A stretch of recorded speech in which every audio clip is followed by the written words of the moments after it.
Tunaendelea katika siri namba 4, siri 7 zilizofunuliwa katika Agano Jipya. Siri namba 4 ni siri ya Injili. Siri ya Injili, siri ya Injili. Hii ni siri, haikuwepo Agano la Kale. Hii ni siri ambayo imefunuliwa wakati wa Agano Jipya. Unakusikia mtu ni mwinjilisti, mtu anahubiri, anatangaza habari njema. Hii ni siri, ilikuwa imefichwa na sasa imefunuliwa. Siri ya Injili ni habari njema ya wokovu, kwamba Mungu anamwokoa mwanadamu kwa neema kupitia imani katika Yesu Kristo, si kwa matendo ya sheria.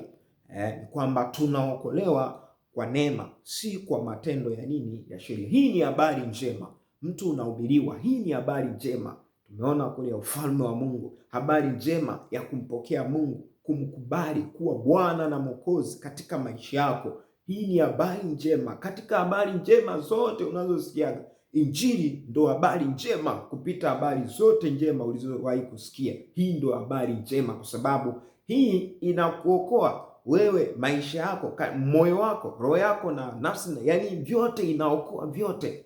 Sio tu una shida yote inaokoa kila kitu. Kwa hiyo hii Injili ni nzuri sana, na hii siri ambayo ilifunuliwa ilivyokuja, habari hii ni nzuri sana na inatakiwa ipokelewe kwa moyo wa kufurahi.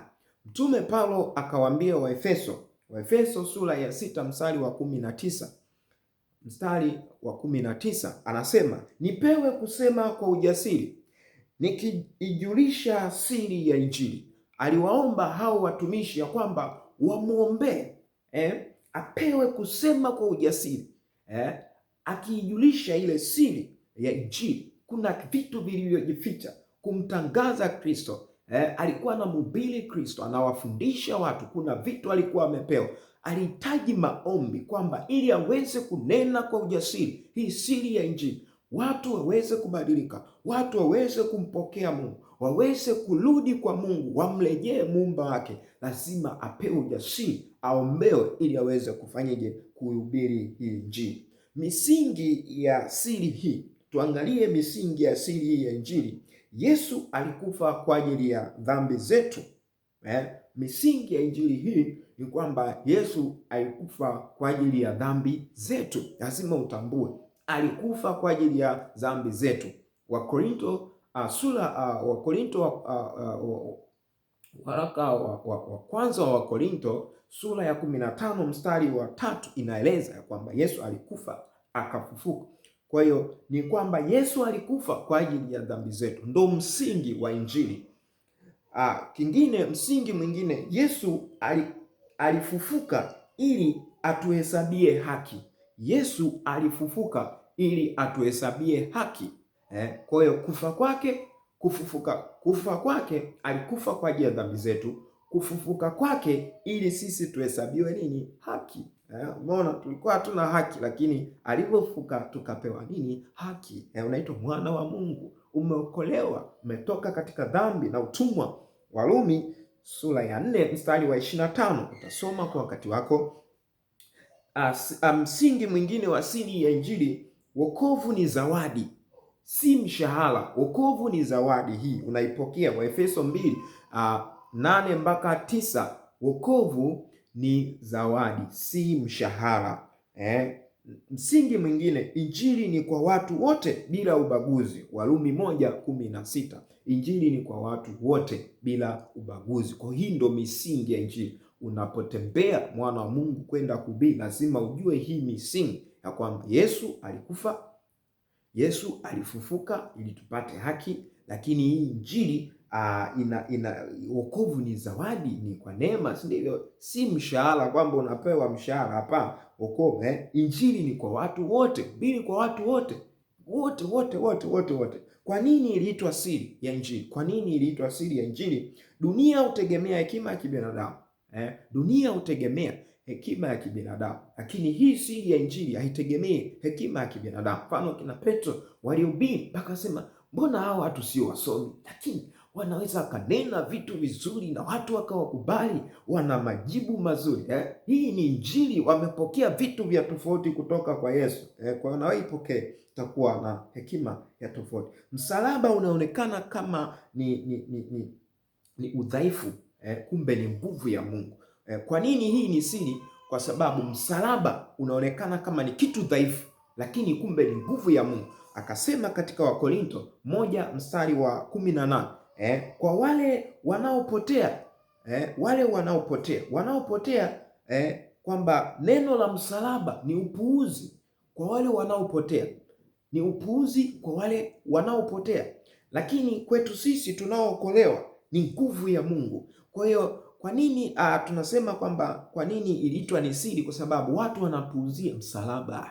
Msalaba, alienda msalabani kufanya nini? Nani, mambo kibao, lakini kumbe ni nguvu ya Mungu. Ndo pale sisi, yani itakiwa Yesu aende msalabani, asulubiwe pale msalabani, azichukue dhambi zetu, agongomelee pale msalabani, ili sisi tupate kuhesabiwa haki, tupate kuokolewa, tupate kukombolewa, Mungu aweze kutukubali, kutukubali. Maana yake kwetu leo ni nini? Siri ya Injili. Maana yake kwetu leo ni nini? Ujasiri wa kuhubiri Injili. Kwa hiyo tunapata ujasiri wa kuhubiri Injili, uhuru kutoka hatia na lawama. Tunakuwa huru kutoka katika hatia na lawama, sababu hati ya mashtaka alikwisha kuitoa. Kuishi maisha mapya ndani ya Kristo. Tunaweza tukahitimisha kusema siri ya Injili, wokovu kwa neema kupitia Yesu Kristo kwa kila amwaminie. Wokovu kwa neema kupitia Yesu Kristo kwa kila amwaminie. Twende tuangalie siri namba 5. Siri namba 5 ni siri ya Kristo ndani yetu. Siri ya Kristo ndani yetu. Siri ya Kristo ndani yetu. Siri ya Kristo ndani yetu ni nini?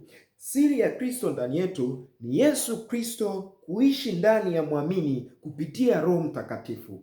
Ni Yesu Kristo kuishi ndani ya mwamini kupitia Roho Mtakatifu. Kwa hiyo siri ya Kristo ndani yetu ni kwamba hii inafunuliwa kwa kupitia kwamba unapomkubali Yesu, si ndivyo?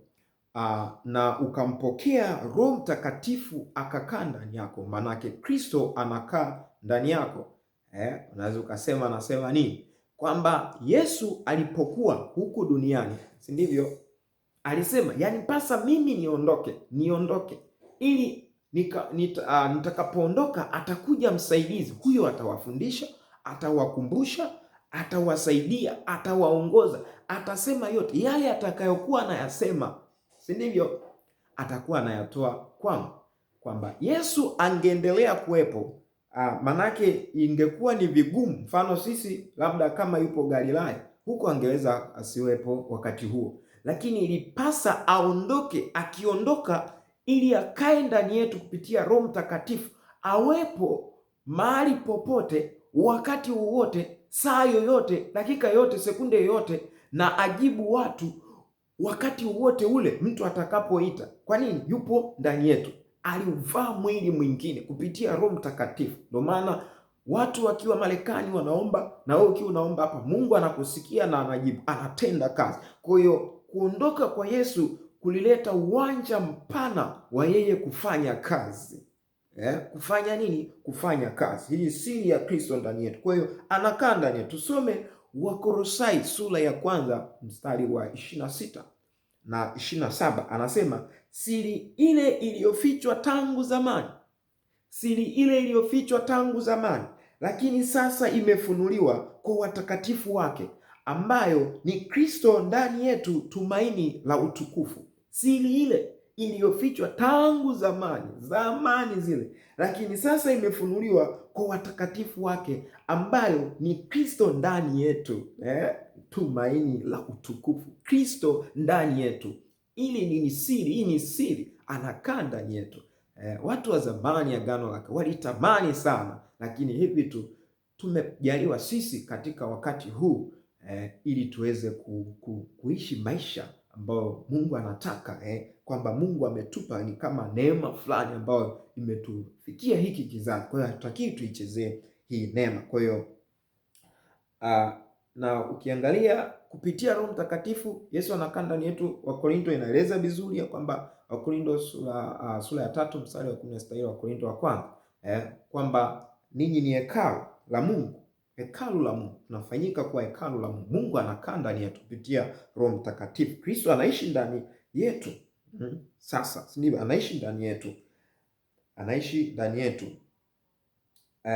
Siri ya Kristo ndani yetu ni nini? Ndivyo tumeshaangalia. Kwa hiyo hii siri ya Kristo ndani yetu tutaangalia kwamba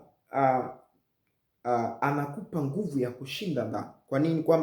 Kwa nini ninyi ni hekalu? Kwamba kwa nini ni siri hii ni muhimu kwetu? Sababu Kristo anatupa nguvu ya kushinda dhambi na kuishi katika haki. Ni tumaini la utukufu na baadaye una uhakika wa uzima wa milele na ufufuo. Kwa ukiwa na Kristo ndani yako, kwanza unakuwa mwana wa Mungu, si ndivyo? Anakupa kushinda dhambi, lakini wewe unakuwa na uhakika wa uzima wa milele, si ndivyo? Na ufufuo, utambulisho mpya ndani ya Kristo. Pia unakuwa na utambulisho mpya ndani ya Kristo. Hawa ni Wakristo. Yazia pale Antiokia, hawa ni Wakristo kwa sababu wana Kristo ndani yao, si ndivyo? Unakuwa na utambulisho mpya. Wewe sio mfungwa, bali ni kiumbe kipya.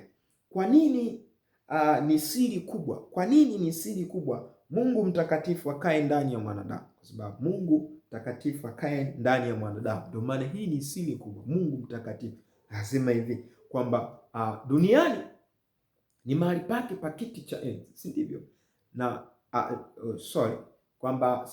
kwamba mbinguni ni mahali pake pa kiti cha nini? Cha enzi. Na duniani ni hapa ndo anaweka miguu yake, mahali pa kuweka miguu yake. Ni nyumba gani mtakayonijengea ambao mimi naweza nikatosha? Unaona kwamba hii siri ni kubwa. Siri ni kubwa kwa sababu Mungu kukaa ndani yetu, hicho ni kitu kikubwa, sio kidogo. Kwa hiyo lazima tujivunie kwamba Mungu anakaa kupitia Roho Mtakatifu, anakuja anakaa ndani yetu, kwa wale waaminio. Kwa nini siri ni kubwa? Sio kwa matendo, bali ni kwa neema. Sio kwa viongozi wachache, bali kwa kila aminie. Siri ni kubwa, sio kwa matendo, kwa neema. Unapata tu kwa neema. Sio kwamba inakuja tu kwa viongozi, askofu au mkuu wa nchi au ni nani. Hapana, kwa wote. Wewe ukimwamini tu, ukimwamini anakaa ndani yako na anaendelea kufanya kazi ndani yako, anafanya mambo makubwa. Maana yake kwetu leo ni nini? Kwamba hii siri ya Kristo ndani yetu, ujasiri katika majaribu. Tunakuwa na ujasiri katika majaribu, nguvu ya kushinda dhambi. 2, nguvu ya kushinda dhambi, amani ya ndani hata katika shida. Tunakuwa na amani ya ndani hata katika shida. Tumaini lisiloyumba, tunakuwa na tumaini lisiloyumba. Kwa hiyo tunaweza tukahitimisha katika siri kwa kusema nguvu ya maisha mapya na tumaini la utukufu. Tunakuwa na nguvu ya maisha mapya na tumaini la utukufu. Kwa hiyo siri ni muhimu, inatakiwa uijue na uweze kuitendea kazi. Mungu akubariki sana.